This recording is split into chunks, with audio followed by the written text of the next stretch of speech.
Welcome to Business Mentorship, Keeping It Real, where we introduce corporate leaders who have taken the leap to business owner and participate with their great idea in our guest blog found on shareyourstories.online.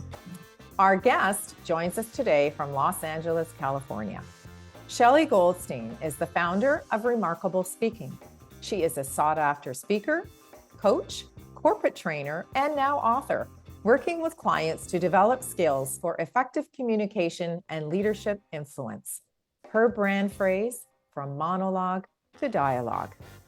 Shelley joins us today to talk about her new book, Remarkable Speaking, a framework to embody your voice and vision, and how becoming an author not only adds to our credibility, but increases our global reach. It's my pleasure to introduce and welcome Shelley Goldstein. Thank you, Trish. It is my pleasure to be here. Thank you. You know, I am so thrilled to hear that now you're an author. What an amazing experience. It really is an amazing experience. Like so many things in our life, unless you actually taste the pizza, you have no idea how amazing it really is. That's so true. And I know you're getting ready for your launch, and that's coming up in the next few weeks. So do you have anything special planned? Because, you know, I know there's so much that goes on behind the scenes when we're getting ready to birth a book, not only the written word and all of the visuals and all of that sort of thing, but do you have any amazing plans or anything special planned?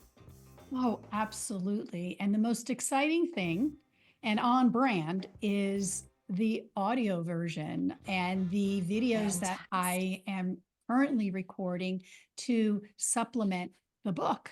I have to speak. I'm a speaking coach. True. So that's going to be a lot of fun. So give us a little bit of an idea as to the theme throughout the book. I mean, of course, obviously, it's going to be helping us, you know, become better speakers and sharing your many years of expertise as a coach and getting over some of those hurdles. But what would be some of the themes that are woven throughout the book? Very good question. One of the most important things to me, and I emphasize this quite a bit in the book, is speaking, whether you're presenting in front of 5 people or 500 people, approach it as a conversation. Communication is about conversing and sharing information. And when you come from that point of view, you don't feel like you're selling or forcing or presenting a one-sided point of view. You're engaging with people and you want it to be reciprocal. That's an important theme. And the second theme I would say that's pretty strong is in your own voice. People are worried about ChatGPT and computer digital taking over, and I get it. So what's the best way to combat that? Is to share your voice, your X factor, what makes you unique. So many people have the title of speaking coach, but what makes me unique as a speaking coach? It's my voice. So the idea of this framework, that is also another theme, that helps you identify your voice and your vision equally, and that's how you could speak in your own words. So tell me, as a business owner, because, you know, we all have resources that we share with clients or prospects in order for them to become clients. So this is another tool, another resource that you have to share. So from the perspective of being a small business owner, what made you decide that now is the time to launch a book? I have been coaching for about 5 years. It's a culmination of all the other experiences and careers I've had in my life. In those 5 years, I had more clients say, this is amazing. When are you writing your book? You got to write that down. When can I have that? I hear your voice all the time in the back of my head. What's your framework? Can you give that to me? And I felt it was the time to actually take all those frameworks that I've shared with my clients and some of these words of wisdom, so to speak, and put it in a book format. So it's actually, as the title is, a framework for your voice and your vision. It's a tangible workbook that you can use for everything all the time.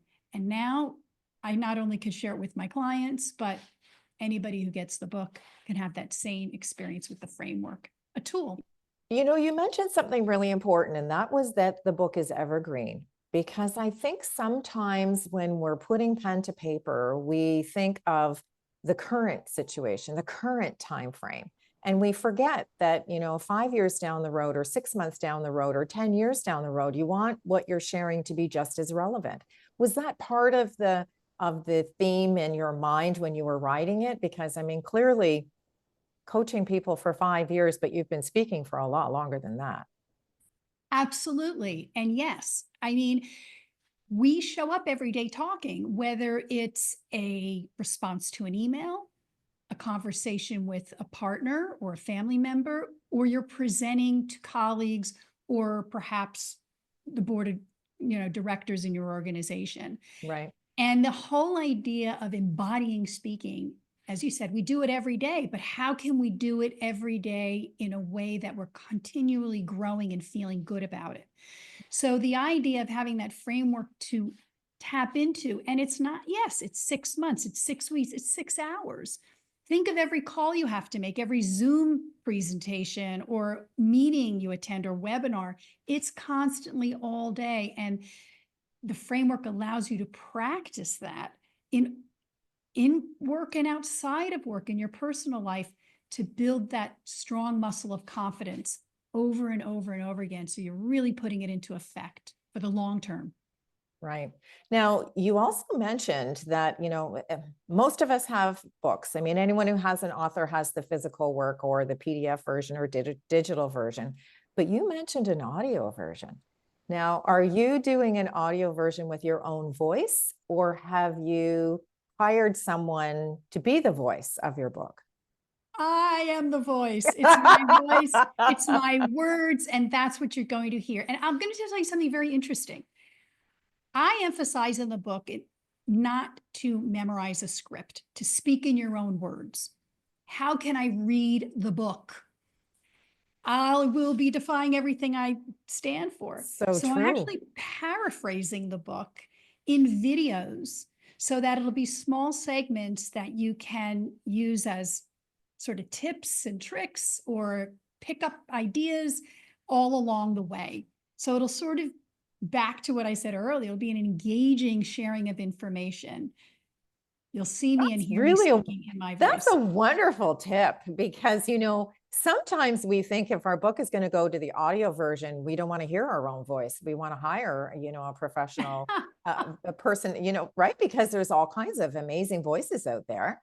And so if you're really gun shy, so to speak, about having your speaking in your own voice in an audio version, lots of people hire, a professional voice. So I wouldn't have expected anything less from you, Shelley, than to have your own voice in it. But I wanted to at least touch on that fact because I think it's a really important component if you're going to go for that sort of audio experience.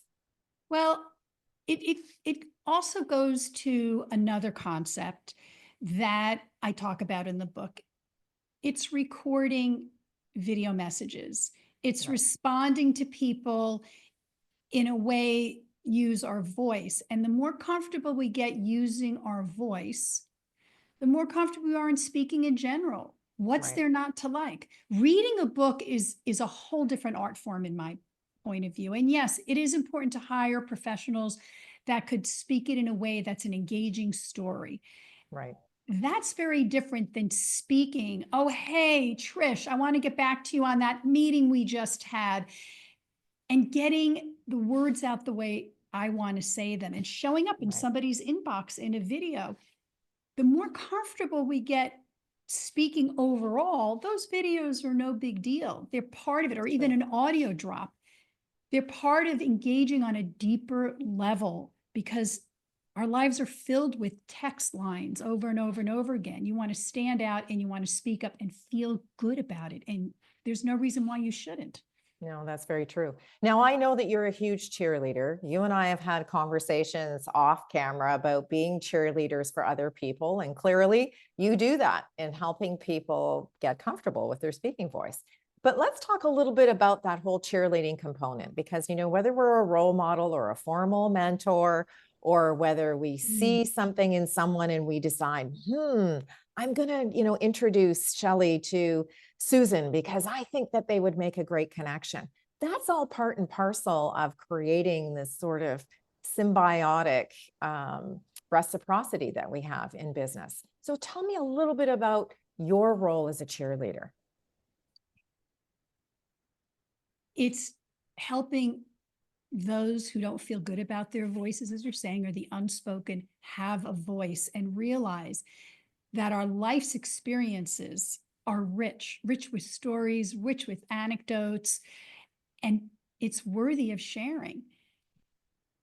Encouraging people to share those words of wisdom is really the best way to get there. Now, reciprocity is one aspect of it.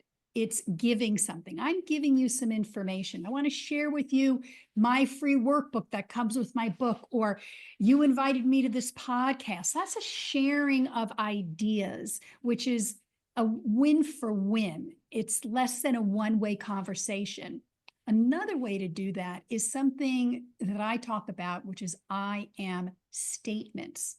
These ideas come from looking at your life to say, I am a successful speaking coach because I've helped a client find their voice at a time when they needed it most to present to their board. In sharing those I am statements and identifying who you are is wonderful, but you could also do that for somebody else. So as a cheerleader and a mentor, you want to say, I am excited about my colleague, Trish, tonight, because she did built this amazing mentorship program at Share Your Stories and helped so many people become recognized in their field and get the help that they need. Right. So now I've just shared something about you. It's engaging in a conversation, and it's lifting that mentorship, that spirit of, we're all in this. I celebrate you. And isn't that great? It's not about me all the time. Well, then, the other thing I think that's really important is it's also important to celebrate the person who has brought to light some of the skills that maybe you don't share, right?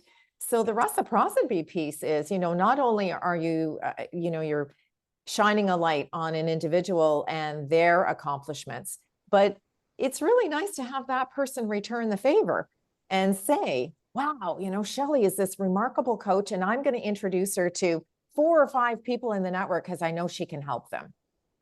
And that actually helps with the credibility factor overall. Don't you agree? Absolutely. There's a famous study about reciprocity where they go into a restaurant and half the staff is given a handful of mints and the other half of the staff is not. They're asked, the group with the mints is asked to present some mints when they hand the check over to the table that they're serving. The other servers just deliver the check. The results came back that those who delivered the check with mints and even came back with another handful of mints saying, you guys were a terrific group, I'm going to give a few extra mints, actually got higher tips than the group that did not offer mints. The idea is that there's this idea of indebtedness. Somebody's done something for me, I need to do something back. And it isn't, again, in a forceful way. It's in a way of generosity and reciprocity. So like you're saying, you very generously introducing me to people in the organization or the group that might need my services is another way of me saying, gosh, that is so kind of Trish to do that. How may I support her in this group? And not feeling indebted, but not a pressure, more just out of kindness. I was just going to say that. I was going to say, in society today, a little bit of kindness goes a long way. Yes. And I think if we were just a little kinder to each other, then, we would accomplish so much more because, you never know what's going on in somebody's life or in their day or in their business or what's happening. So just that little bit of kindness not only creates this feeling of thankfulness, but it also encourages us to be a little bit more engaging with one another. Absolutely. And a great way to do this in an office situation, if you're in a meeting, and perhaps there are certain people that are let's say, loudspeakers, they talk a lot, not because they're trying to hog the conversation, but they have a lot to say and maybe others aren't speaking.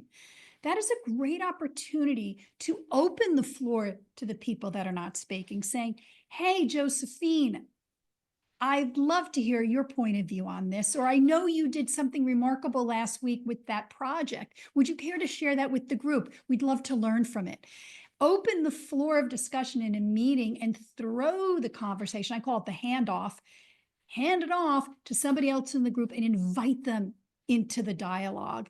That creates more of a balance, and it's, again, reciprocity. Right. And you know what? I think it also feeds into one of the things that you do naturally as part of your skill set is leadership influence. That's a really wonderful skill for people to learn if you're a leader and you're in an area where you need to engage the people in your group and encourage them, perhaps. So that's a really wonderful point, is that, reciprocity can go on in more than just one way. And there's lots of ways that we can include that in our business and personal life. So some really great tips, Shelley. I'm really looking forward to the launch of the book. I know that you'll keep us informed on when it sort of drops on Amazon and all of that sort of thing. But to wrap up our conversation today, you provided us with 3 words of advice when you first shared your story, and that was quite some time ago. And that was, have more conversations. Now that you're launching a new book and you're looking at things from a different perspective, as a first-time author, birthing a book and getting out there and doing the launch, what would be your words of advice for someone who's going to follow in your footsteps? I got to stick with have more conversations. Yeah. I believe that whether it's a book, a video, in a meeting, having that idea of hosting, we get to control the narrative by sharing the conversation and engaging and encouraging others to speak. And to me, it's just different formats of it. But I don't just want to be a voice. I want to hear your voice and see how we align or how we could learn from one another. So that's really very important. Yeah, that's really important. And you know what? I love the fact that you've given us a lot to think about. I think, the concepts of being a cheerleader, kindness, reciprocity, being a leadership influencer. I think all of those are things that actually expand our own credibility and make us better humans, really. So thank you very much for sharing all of those really wonderful things for us and with us. And with our viewing and listening audience, you'll keep us informed on when that book launches, so that we can shout it from the rooftops and let everybody know how they can purchase. So thank you so much. Oh, you are so welcome. And anybody who wants to be on the first to know list, go to speakingresource.com and get your name on the list, and you'll be the first to know. So thank you, Trish, for this amazing opportunity today. And I appreciate your questioning as well. Oh, my pleasure. Thank you for joining us today for this edition of Keeping It Real and introducing you to the person behind the logo. If you'd like to connect with our guest, you'll find Shelley's contact information in the description portion below. I'm Trish Tonai, author, artist, and the founder and host for the series. And if you're interested in sharing your business story, visit our website at shareyourstories.online and subscribe to our channel, Business Mentorship, Keeping It Real. Thanks again for tuning in, and we look forward to meeting you next time when we share another great idea.